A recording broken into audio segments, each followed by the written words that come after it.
Robert De Niro, he basically his ex-assistant is trying to get a big payday. Speaking of taking down the patriarchy, he's trying to do a mean gate on Robert De Niro, and Robert De Niro's sort of not having it a little bit, right? Yeah, because this ain't 2016 anymore. Guys are a little less living in fear. Well, he didn't do anything. He'd be doing right, but doesn't matter. He would be doing a struggle session apology, whereas right now he's just sort of brushing it off. And he went in the courtroom and he was like, "Yeah, she sucked. Like I don't know what to tell you, right?" But his assistant testifies she was forcing to do demeaning tasks like washing bed sheets and researching private schools for his child. So she's kind of, her thing is that like because she's a girl, I had to wash the sheets, and he was like, "Well, what do you want to do? The guy task?" He's like, "Hey, move my desk around." You know? And she's like, "No, I'm an assistant. I want to like read scripts." And he goes, "Well, we didn't have any scripts to read right now." That's what she wants. She wants to be like, "I'm Robert De Niro's assistant. I'm going to be basically making changes to his scripts and stuff." Or I don't know. Yeah, doing all the fun shit, right? Yeah, I don't know. Testing she wants to test out the private jets to make sure they're comfortable enough. Yeah, exactly. I was gonna say, I'm like comfort check on the private for the sheets. I'm like, surely you can kind of offload that job on someone else. No, washing the sheets. Is there going to be a laundry? Is there sort of like a laundry mat in the PJ? Or yeah, exactly. I was like, "You're the PJ." Huh. Yeah, I think her responsibility was getting the sheets, making sure that they were clean, and not so much doing it herself. Well, it's like, what is she? She wants, her thing is she wants to do the guy task, I guess. Like, hey, I got this wheelbarrow of mulch I need in the backyard. Not guy task or girl task. You're Robert De Niro's assistant. No, but I think you're wrong. I think you're wrong about that. I think there's a little bit of like, hey, I'm trying to get my wife this present. You get some for me? I think you'd give that to a girl. Yeah. Whereas the guy, you might be like, hey, do you mind getting all these boxes out of here? Sure. But I'm saying if you're his assistant, like if I had an assistant, I'd be like, hey, you don't have to do this yourself, but get these boxes out of here. Like, someone's got to get the boxes. The boxes need to get out of here. I'm not doing it. I'm Robert De Niro. This is how the bureaucracy starts. Now she's hiring people to do her task. Well, if I'm asking her to and your assistant's sitting there kicked up in the PJ, and you go, "What's going on?" You go, "Yeah, I got Guillermo doing it." Yeah, that's you go, fine. "I don't want Guillermo doing it. I hired you to do it." Well, but you don't hire Guillermo. You don't hire her for labor. You hire her for just to offload your bullshit. So you're like, yeah, go on Jiffy or whatever, one of those websites or Craigslist. Well, as long as I'm not paying you more. Yeah, I mean it's fine. If I'm getting the receipt for it. Sure. If I hire her to do a job and then I'm getting a receipt for the person she paid to do the job, I'm like, no, I hired you to go get the ring, not to hire a personal shopper. Yeah. I mean, I guess it depends what he hired her job description was, I suppose. Well, so you're interpreting more like that. I'm sort of thinking she's, in this specific one, she's saying, I'm getting these tasks because I'm a girl, whereas like the fighting bears tasks the guy assistants get. Would you like those tasks? She worked for the Goodfellas star's vanity company, Canal Productions, for 11 years. She then sued him for 12 mil. So she's not looking for a small chunk of change. How long she worked for? 11 years of this shit, she says. She was abused. 1.1 million. She was abused for 11 years straight. Oh, they picked the numbers out of a fucking hat, right? Crazy, though. Well, what kind of assistant's making that kind of money? Well, no, she wants 12 mil for the 11 years. Yeah, but for the abuse. The abuse. She's saying she's damaged. All right. She can't even wake up. She's just, every morning she's waking up to, Bob. Oh, like she's having nightmares about like, you call this a clean sheet? Yeah. That's. You bringing this to me? This clean sheet? I don't see anyone else around. I don't see any other sheets around. So these must be what you're telling me is a clean sheet. And other Robert De Niro lines. That was Joe Pesci. We did it. Oh no, it's not. I think we did it. No, you talking to me, De Niro. Yeah. We did our sketch about it, remember? Yeah. That was about a year ago. Like a clown? That was Pesci. Bob called me to berate me about a scheduling thing. A scheduling thing. It's like, what was it? Me screwing up the schedule. Yeah. I think the problem is once you're like around in that world and you go like, even though you are the assistant, then you start thinking you're important. Yeah, you go, well, I'm Robert De Niro's assistant, which is like I should be, treated way better than an assistant. And it is a weird thing. I bet there are some assistants who have people below them. Like you're like, I have an assistant. The assistant has an assistant. I'm the assistant to the assistant of Robert De Niro. That doesn't have a ring to it. That's fine though. You'll take over that person's now the assistant. One day you will be the that person is the assistant now because the assistant fucking couldn't handle it. It's in a Manhattan court. Do you know that De Niro lives in New York? Yeah. I knew that. Do you know how I know? No. Because I was looking at potentially a real estate agent, and Corinne told me that Bobby De Niro's niece is a real estate agent. Oh, okay. And apparently that's a big part of it is Deniro's niece real estate. Well, I knew he lived here, but also Wise Guys Real Estate. Wise Guys Real Estate. I was with Mark Anthony this weekend because him and Packer were in Edmonton. They did him and Anthony and JJ, Mark Anthony and JJ did a show called Buffet Buds, right? And Mark Anthony's like super Italian. Yeah, you know this. Yeah, of course. And we used to say that the production company was Wise Guys Entertainment. We used to say it was 9 Guidos coming around. Like the only thing anyone's talking about is the catering. Yeah, they're all covered in fucking dust. They all have cameras that fell off a truck, and they're all in fucking. Ooh. And JJ said he told tripod. He goes, Ryan Danny call you Wise Guys Entertainment. And then he told me he said that. I go, what the? Are you fucking trying to get me on a list there, pal? I don't need Wise Guys Entertainment. Wise Guys Entertainment definitely has old fashioned gear. They're recording on a VHS, but they know a guy who can put it on. They can digitize it. Got the crank. Cameras definitely fell out of a truck for Wise Guys Entertainment.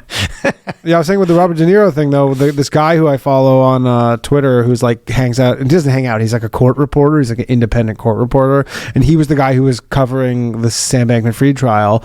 And he goes to like the Brooklyn courthouse, and then but there's multiple trials, so then he's like doing Sam Bankman-Fried, and he goes, "Now I'm heading over to Robert De Niro," and Robert De Niro was like at the same time. Interesting. Sam Bankman-Fried in like the next like room over or whatever. Oh, so it's sort of like there's two fun parties, and you're gonna, I'm gonna bounce around. Yeah, he just goes and just bounces around and he just covers them. And I would go to the De Niro trial. That'd be an interesting one. Sam Bankman-Fried's probably a lot of inside baseball, but how do you get? Is it hard to get in? I actually is that exclusive? Remember, you need to know a guy. No, remember when CoffeeZilla was in town, and then did he get in? Yeah, so I talked to him because I was like, how do you get in? I go, how do you go in there? And he's basically like, there's an overflow room. He's like, you could show up, I think at like 4 in the morning or 5. Like you wait over like it's Taylor Swift, kind of like, and if you wait long enough, you can get in to watch. Like, but I think a lot of journalists probably do that. But you can get in at like 5. But then if you show up at like 9, he's like, you can just go to there's like an overflow room for everybody who can't get into the main one. And you can watch. I think it's over like a closed caption TV or closed circuit TV or something. That's interesting. Yeah.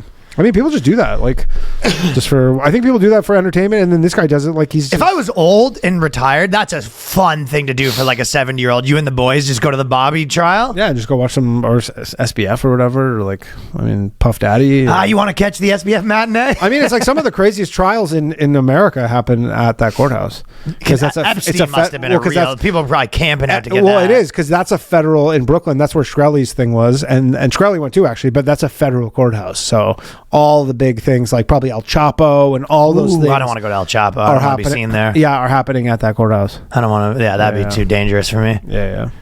Start thinking that you're fucking, above El Chapo. No, they start thinking that maybe you're in on it. Yeah, and then go, who's this guy that keeps coming up here? What is he? What are you doing here, pal? And then you get the old Colombian necktie. I don't need a Colombian necktie for going poking around my business where it ain't my business. Yeah. Whatever happens to El Chapo is none of my business. You know what I mean? That's between him and the court system and God. Keith Raniere, he was at that one. What's his again? The Nexium guy.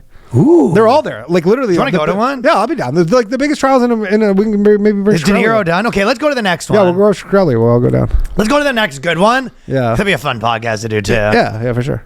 Can we bring our gear? No, I don't think you can even bring phones. I don't think you can even bring phones in. We never bring our podcasting gear in the back of the courtroom. Okay, Bobby is connecting to the trailer. Bobby is showing up to the trailer. Who the fuck are these guys? Bob called me to berate me about a scheduling thing. She testified in court. He screamed at me and then he hung up and then he called me back.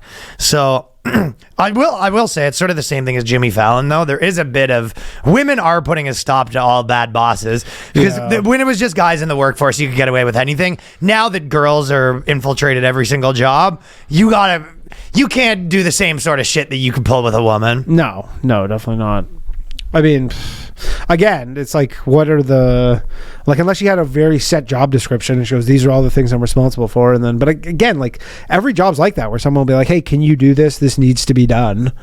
But I think the thing is, you have to treat them like a girlfriend that's basically on the brink. Yeah. Where it's like, if she didn't do it, like if she's like, she just got out of the insane asylum and she's a day away from going back, and she kind of, hey, I asked you to get groceries and I looked in the fridge and it's just completely full with cement. You go, you did that? And she goes, yes. And then you have to go, okay, so definitely nothing wrong with that. Just in future, you have to try to be like very nice. Honestly, great try. You know, and people have done a worse job. So I'm not saying that it wasn't good. It's just we're preferring when I next in the. Are you writing? You know, if you don't want to write it down, that's fine. In the future, when I do say groceries, I'm sort of thinking edible products. Yeah, I wonder if he had at some point made her some sort of promise for some sort of promotion, like into the production company of like, you know, maybe we'll make you like, you know, you do enough time as a... You work your way up from extra to kind lead. of, or whatever, you know, seriously though, but then the problem is you make that promise, you go, you know, eventually like you're not going to be my assistant. You got to pay the piper. It's like in What We Do in the Shadows, where the guy's just like the assistant forever and he's getting really upset about it. Yeah. You know, and you're like, but you promise like eventually, but then if you don't, and then they start getting really bitter and mad because they're like, what, so I'm just your fucking assistant forever? Yeah, what do they want to do? I think eventually people like that become, you know, managers or agents or something, right? Like that's your like parlay into Hollywood. Yeah, exactly. But it's not up to him to get you. But that's when you're an assistant at like a exactly. That's not up to him. But if you know him, I'm sure that's how.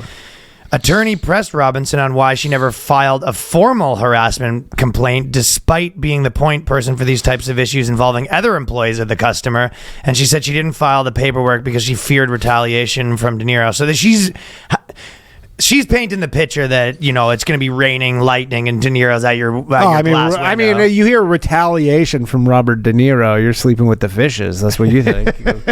Concrete shoes. And he sort of does think he's the guy in the movies. Right? Remember when he was complaining about Trump? Yeah. He's like, this fucking guy. Like, yeah. He was doing the whole thing.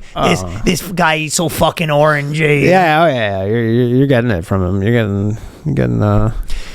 Robert De Niro is one of the most guys that sort of he morphed into believing he's his character. Yeah, he's going to put your head in a fucking vice. He thinks he's going to put your fucking head in a vice, and it's funnier because he's a drama guy. Like, a lot of these guys are drama guys, and they start playing mafia guys, and they start believing it. Like, these guys should be prancing around. You know, if they didn't get to that role as a mafia guy, they'd be prancing around some midtown theater in tights, you know? True, yeah. And now he's walking around being like, if this fucking president wants to fucking the problem is, too, get rid of immigrants, you gotta fucking come through me first. Every Guido in New York, though, like every dude who's like actually probably in the mob, but they just think he's like royalty, you know? So they probably are all kissing his ass so hard that he's like, I am one of these guys. That's true, right? A little bit, right? He's like, when the actual mobsters like see him, they're probably like, he's one of us. He's breaking bread with, you know. Yeah, you know, so there's that element too.